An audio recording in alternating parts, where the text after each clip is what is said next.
Philadelphia ஊழியங்கள் வழங்கும்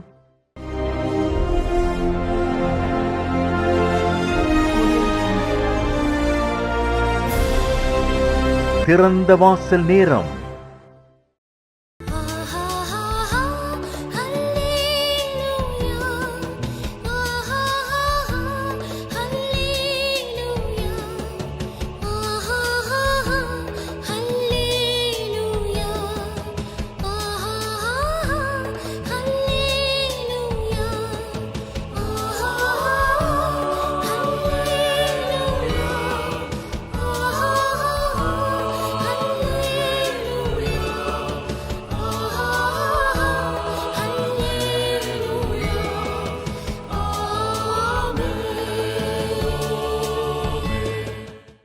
ஆண்டவரும் இரட்சகருமாகிய இயேசு கிறிஸ்துவின் நாமத்தினாலே தேவ பிள்ளைகள் ஒவ்வொருத்தரையும் பிலதெல்பியா ஊழியங்களின் சார்பாக உங்களை நாங்கள் வாழ்த்துகிறோம்.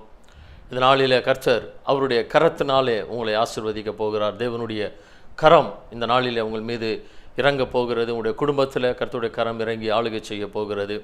தேவனுடைய கரத்தினுடைய வல்லமையில் உள்ள ஆசீர்வாதங்களை நீங்கள் பெற்றுக்கொள்ளப் போகிறீர்கள்.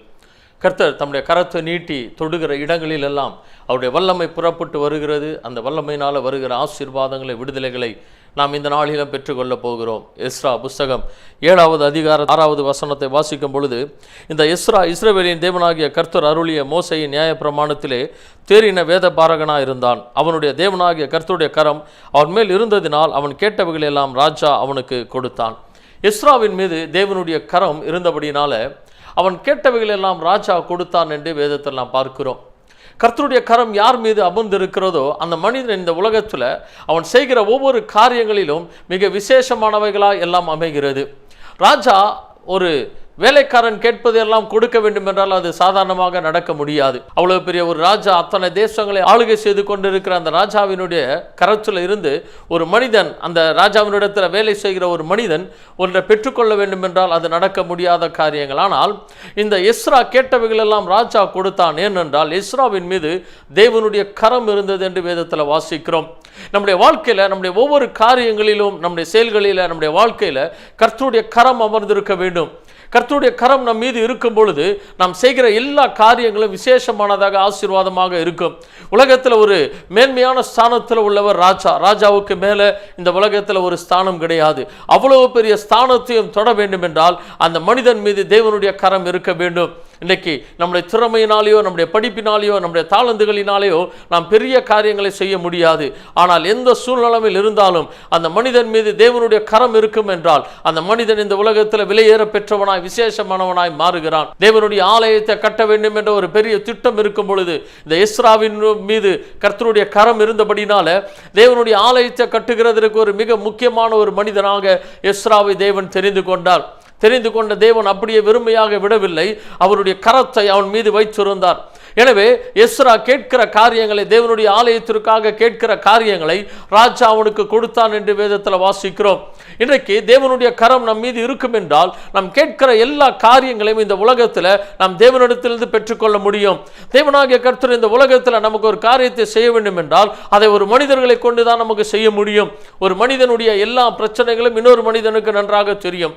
எனவே இந்த உலகத்தில் வாழும் பொழுது கர்த்தர் ஒரு மனிதனை கொண்டு இன்னொரு மனிதனை ஆசீர்வதிக்கிறார். அவருடைய கரம் நம் மீது இருக்கும் பொழுது இந்த உலகத்தில் நம்மை சுற்றி இருக்கிற எல்லா காரியங்களிலும் நாம் ஜெயமாய் நடக்க முடியும். எனவே நம் மீது தேவனுடைய கரம் இருக்க வேண்டும் என்று நாம் எப்பொழுதுமே வாஞ்சிக்க வேண்டும். ஆண்டவரே, உம்முடைய சமூகம் எங்களுக்கு முன்பாக சொல்ல வேண்டும் என்று மோசே சொல்லுகிறார். ஆண்டவரே, நாங்கள் எதினால் விசேஷமானவர்கள், நீர் எங்களோடு கூட வருவதனால் அல்லவா என்று மோசே சொல்லுகிறார். இஸ்ரவேல் ஜனங்கள் 430 வருடங்கள் அடிமைகளாய் எகிப்து தேசத்தில் இருந்தார்கள். அவர்கள் பயங்கரமான பாடுகளையும் உபத்திரவங்களையும் பட்டார்கள். ஆனால் அப்படிப்பட்ட ஜனங்களோடு தேவனுடைய கரம் இருந்தபடினால மற்ற தேசங்கள் எல்லாம் அந்த ஜனங்களை பார்த்து பயப்படக்கூடிய அளவுக்கு கர்த்தருடைய மகிமை, கர்த்தருடைய வல்லமை விளங்கினது. எனவே ஒருவேளை நாம் சாதாரணமான மனிதர்களை நினைத்து கொண்டிருக்கலாம். ஆனால் தேவனை உண்மையாய் தேடுகிற ஒவ்வொரு மனிதன் மீதும் அவருடைய கரம் இருப்பதனால அவன் விசேஷமானவனாய் மாறுகிறான். இந்த உலகத்தில் அவன் விலையேற பெற்ற காரியங்களை செய்கிறவனாக இருக்கிறான். ராஜாவினிடத்தில் போய் பேசி ராஜாவினிடத்திலிருந்து எல்லாவற்றையும் பெற்றுக்கொள்ளக்கூடிய அளவுக்கு அவன் விலையேற பெற்றவனாய், விசேஷமானவனாய் மாறுகிறான். கர்த்தருடைய கரம் எஸ்ராவின் மீது இருந்தது. 9வது வசனத்தை வாசிக்கும் பொழுது, 1ஆம் மாதம் 1 தேதியிலே அவன் பாபிலோனிலிருந்து பிரயாணமாக புறப்பட்டு 5ஆம் மாதம் 1 தேதியிலே தன் தேவனுடைய தயவுள்ள கரம் தன் மேல் இருந்ததினால் எருசலேமுக்கு வந்தான். அவன் புறப்பட்டு வருகிறான். அவனுடைய பிரயாணத்தில் கர்த்தருடைய கரம் அவனோடு கூட இருந்தபடினால அவன் எருசலேமுக்கு வந்து சேர்ந்தான். 121வது சங்கீதத்தில் நாம் வாசிக்கிறோம், கர்த்தர் உன் போக்கையும் உன் வரத்தையும் இது முதற்கொண்டு என்றென்றைக்கும் ஆசீர்வதிப்பார். கர்த்தர் உன்னை எல்லா தீங்குக்கு விலக்கி காப்பார், அவர் உன் ஆத்துமாவை காப்பார் என்று வேதத்தில் வாசிக்கிறோம். ஒரு பிரயாணத்தில் நாம் ஆரம்பித்து முடிந்து திரும்ப சுகபத்திரத்தோடு வர வேண்டும் என்றால் கர்த்தருடைய கரம் நம் மீது இருக்க வேண்டும். கர்த்தருடைய கரம் நம் மீது இருக்கும் பொழுது நம்முடைய பிரயாணங்கள் எல்லாம் தேவனாகிய கர்த்தர் ஆசீர்வதிக்கிறவராக இருக்கிறார். கர்த்தருடைய வார்த்தை சொல்லுகிறது, நீ வருகையிலும் ஆசீர்வதிக்கப்பட்டிருப்பாய், நீ போகையிலும் ஆசீர்வதிக்கப்பட்டிருப்பாய், நீ பட்டணத்திலும் ஆசீர்வதிக்கப்பட்டிருப்பாய், நீ வெளியிலும் ஆசீர்வதிக்கப்பட்டிருப்பாய் என்று கர்த்தருடைய வசனம் சொல்லுகிறது. நாம் போகும்போது வரும்பொழுதும் நம்முடைய போக்கையும் வரத்தையும் ஆசீர்வாதமாக இருக்க வேண்டும் என்றால் கர்த்தருடைய கரம் நம் மீது இருக்க வேண்டும். இன்றைக்கு நாம் எதற்காக வாஞ்சிக்கிறோம், எதற்காக ஓடுகிறோம் என்ற ஒரு கேள்விக்குறி நமக்குள்ளாக கண்டிப்பாக இருக்க வேண்டும். என்னோடு கூட என் தேவனாகிய கர்த்தருடைய கரம் இருக்கிறதா? நான் செய்கிற காரியங்கள், நான் போகிற காரியங்கள், நான் பிரயாசப்படுகிற எல்லா காரியங்களிலும் கர்த்தருடைய கரம் ஆளுகை செய்யும் என்றால் என்னால் எல்லாவற்றையும் செய்து முடிக்க முடியும். அப்போஸ்தலனாகிய பவுல் சொன்னது போல, என்னை பலப்படுத்துகிற என் கிறிஸ்துவினாலே எல்லாவற்றையும் எனக்கு பலன் உண்டு என்று சொல்லுகிறார். இந்த உலகத்தில் நாம் செய்ய வேண்டிய எல்லா காரியங்களும் செய்வதற்கு கர்த்தருடைய பலன் தேவை. கர்த்தருடைய கரம் நம் மீது இருக்கும் என்றால் நம்மால் எல்லாவற்றையும் செய்து முடிக்க முடியும். நம்முடைய பிரயாணங்களை, நம்முடைய போக்கையும் வரத்தையும் தேவனாகிய கர்த்தர் ஆசீர்வதிக்கிறவராக இருக்கிறார். நமக்குள்ள இருக்கிற வாஞ்சை, ஆண்டவரே உமது கரம் என் மீது இருக்க வேண்டும், ஆண்டவரே உமது வல்லமை உள்ள கரம் என் மீது எப்பொழுதும் இருக்க வேண்டும் ஆண்டவரே என்று சொல்ல வேண்டும். எஸ்ராவின் புத்தகம் 8வது அதிகாரம் 22வது வசனத்தை வாசிக்கும் பொழுது, வழியிலே சத்துருவை விலக்கி எங்களுக்கு துணை செய்யும்படிக்கு நான் ராஜாவினிடத்தில் சேவகரையும் குதிரை வீரரையும் கேட்க வெட்கப்பட்டிருந்தேன். எங்கள் தேவனுடைய கரம் தம்மை தேடுகிறவர்கள் எல்லார் மேலும் அவர்களுக்கு நன்மையாக இருக்கிறது என்றும் அவருடைய வல்லமையும் அவருடைய கோபமும் அவரை விட்டு விலகுகிறவர்கள் எல்லார் மேலும் இருக்கிறது என்றும் நாங்கள் ராஜாவுக்கு சொல்லியிருந்தோம். எங்கள் தேவனாகிய கர்த்தருடைய கரம் அவரை தேடுகிற எல்லார் மேலும் நன்மையாக இருக்கிறது. தேவன் நன்மையானதை செய்கிற தேவனா இருக்கிறார். 103வது சங்கீதத்தில் வாசிக்கிறோம், அவர் உன் வாயை நன்மையினால் திருப்தியாக்குகிறார் என்று சொல்லப்படுகிறது. நன்மையினால் திருப்தியாக்குகிறவர். ஒரு மனிதன் மீது தேவனுடைய கரம் இருக்கும் என்றால் அவருடைய வாழ்க்கையில எல்லா காரியங்களையும் தேவனாகிய கர்த்தர் நன்மையாக செய்து முடிக்கிறார். தீமை அவனை ஒருபோது அணுகுவதில்லை, தீங்கு அவனை தொடுவதில்லை. யாபேஸ் செபிக்கிறார், தேவரீர் என்னை ஆசீர்வதித்து என் எல்லையை பெரிதாக்கி உமது கரம் என்னோடு கூட இருந்து தீங்கு என்னை துக்கப்படுத்தாதபடிக்கு அதற்கு என்னை விலக்கி காத்துள்ளபடியாக அவன் வேண்டிக் கொண்டான். தேவன் அவன் வேண்டிக் கொண்டதை செய்தார் என்று வேதத்தில் வாசிக்கிறோம். உமது கரம் என்னோடு கூட இருக்க வேண்டும் ஆண்டவரே.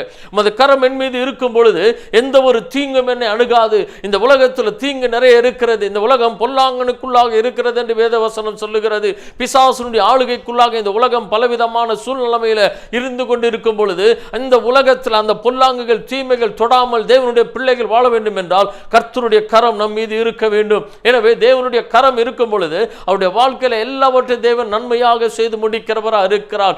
தீமையை அனுமதிக்காமல் நன்மையவே தேவன் செய்து முடிக்கிறவராக இருக்கிறார். நம்முடைய வாழ்க்கையினுடைய நோக்கம் என்ன? நம்முடைய வாழ்க்கையினுடைய வாஞ்சை என்னவென்றால் என்னை உண்டாக்கின தேவனுடைய கரம் என் மீது இருக்க வேண்டும் என்ற அந்த வாஞ்சையும் தாகமும் நம் மீது எப்பொழுதும் நமக்குள்ளாக இருக்க வேண்டும். இன்றைக்கு நாம் நினைத்து கொண்டு இருக்கிறோம், இந்த பெரிய படிப்புகள் இருந்தால் இந்த உலகத்தில் நான் மேன்மையாக வந்து விடுவேன் என்று, இந்த திறமைகள் இந்த தாளந்துகள் இருந்தால் நான் பெரிய இடத்திற்கு வந்து விடுவேன் என்று நினைக்கலாம். எல்லாவற்றிற்கும் மேலாக கர்த்தருடைய கரம் இருக்குமே என்றால் அந்த காரியங்கள் மாத்திரமே ஆசீர்வாதமாக இருக்கும். கர்த்தருடைய கரம் இருக்கும் பொழுது நாம் எடுக்கிற ஒவ்வொரு பிரயாசங்களையும் கர்த்தர் நன்மையாக செய்து முடிக்கிறார் என்பதை நாம் மறந்துவிடக் கூடாது. நன்மையினால் நம்முடைய வாயை திருப்தி ஆக்குகிறவர். யாபேசுடைய வாழ்க்கையில தேவன் அவனுடைய சகோதரர்கள் எல்லாரையும் பார்க்கிறோம், அவனை ஆசீர்வாதமாக தேவன் வைத்தார். காரணம், அவனை ஆசீர்வதித்த தேவன் அப்படியே விடாமல் அவன் மீது அவருடைய கரத்தை வைத்திருந்தார். தேவனுடைய கரம் யாபேசின் மீது இருந்தபடினால அவருடைய எல்லைகள் ஆசீர்வாதமாக இருந்தது. இன்றைக்கு நம்முடைய வாழ்க்கையில நம்முடைய குடும்பங்கள், நம்முடைய எல்லைகள் நமக்கு உண்டான எல்லாம் ஆசீர்வாதமாக இருக்க வேண்டும் என்றால் கர்த்தருடைய கரம் நம் மீது அமர்ந்திருக்க வேண்டும். நான் இந்த காரியத்தை செய்ய போகிறேன் ஆண்டவரே, இந்த இடத்திற்கு நான் போக போகிறேன் ஆண்டவரே, உம்முடைய கரம் என்னை ஆளுகை செய்து நடத்த வேண்டும் ஆண்டவரே. என்னுடைய வாழ்க்கையின் ஒவ்வொரு காரியங்களிலும் நீர் ஆளுகை செய்து நடத்த வேண்டும் ஆண்டவரே. அந்த கரம் என்னோடு கூட இருந்தால் மாத்திரமே தீங்கு என்னை ஒருபோதும் துக்கப்படுத்தாதபடி நான் ஆசீர்வாதமாக இருக்க முடியும் ஆண்டவரே என்ற அந்த ஒரு பெரிய ஜெபம் நம்முடைய இருதயத்தில் இருக்க வேண்டும். நம்முடைய பிரயாணங்களில் கர்த்தருடைய கரம் கூட இருக்க வேண்டும்.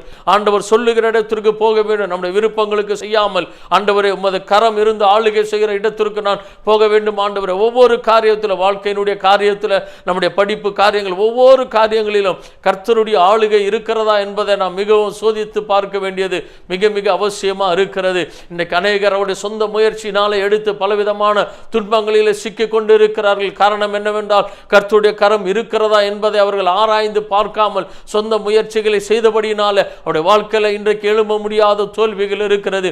தாவீதினுடைய வாழ்க்கையினுடைய வெற்றிற்கு காரணம் தேவனாகிய கர்த்தரை அவன் கேட்காமல் ஒன்றுமே செய்ய மாட்டான். அவன் எவ்வளவு பெரிய யுத்த வீரனாக இருந்தாலும் எந்த யுத்தத்திற்கும் தானாக செயல்பட மாட்டான். கர்த்தரிடத்தில் அவன் கேட்பான், ஆண்டவரே இந்த படையை நீர் ஒப்பு கொடுப்பீரா என்று கேட்பான்.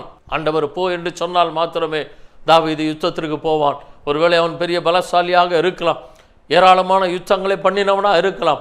அவன் தன்னுடைய பலத்தை நம்பி எந்த யுத்தத்திற்கும் போகாமல் தன் தேவனாகிய கர்த்தருடைய வார்த்தைக்கு செவி கொடுத்து அவர் சொன்னால் மாத்திரமே நீர் எனக்கு முன்னே போவீரானால், நீர் என்னோடு கூட இருப்பீரானால் இந்த யுத்தத்தில் ஜெயிக்க முடியும்.